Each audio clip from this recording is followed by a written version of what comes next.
The Civil Society Legislative Advocacy Center (CISLAC), in collaboration with Transparency International Defense and Security Programme with support from the Ministry of Foreign Affairs of the Netherlands, had a one-day media workshop on defense, anti-corruption reportage, civic space, and oversight.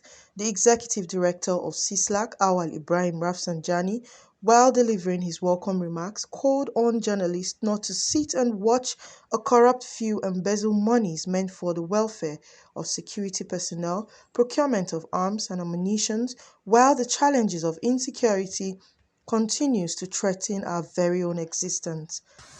We must not sit and watch the corrupt few embezzle monies meant for the welfare of security personnel, procurement of security facilities, while the insecurity is invading the country. As you all know, between 2015 to date, huge amount of money have been budgeted for procurement of security or to enhance security in Nigeria.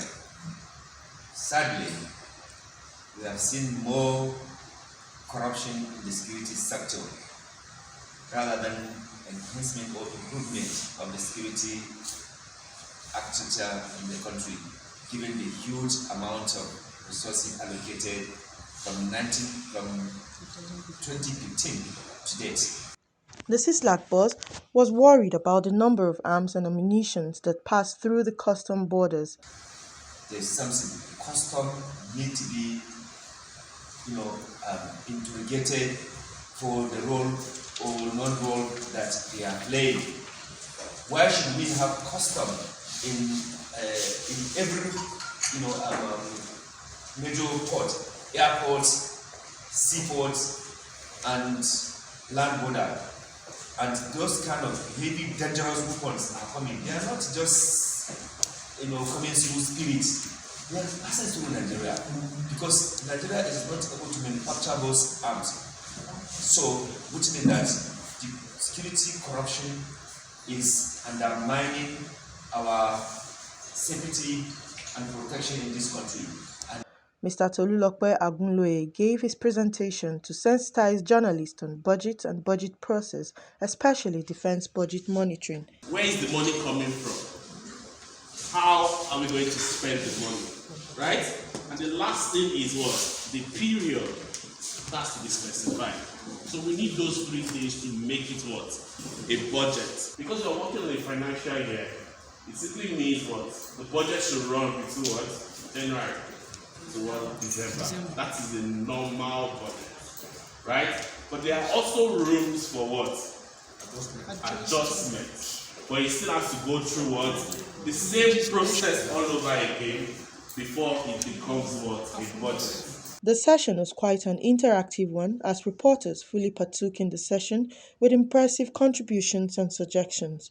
Mr. Salahuddin also gave his presentation on Defense Integrity Index. Budget is the second most important document in this country after the Constitution.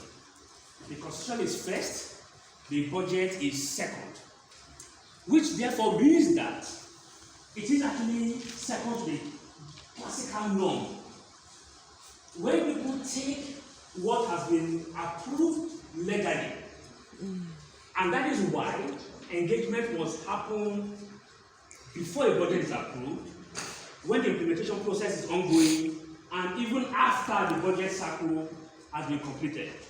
Rafsanjani said CISLAC and its partners will continue to push for greater accountability and integrity in the defense and security sector. Nigerians must not get tired of demanding for security improvement in the country, because we are in democracy. We have every democratic right to demand for accountability on how security operations are happened. No security accountability in this country, and that is why the impunity is going on. A lot of billions have been budgeted, for security sector, and yet Nigerians cannot see tangible improvement of their life and safety. Salahuddin spoke on the accountability in the defense sector. From the northeast to the southeast, it has been tales of woes in the country, and it tells you very clearly that government in itself has not paid right attention to what is needed, and that is the accountability in terms of what monies go into the defense sector. There are conflict merchants who have now hijacked the system, and they are using it as an opportunity to build militia, to build groups that can actually continue to destabilize the state. And of course, in any environment and arena where merchants have actually invaded, what we begin to see are just some level of large-scale activities that threatens the lives of citizens.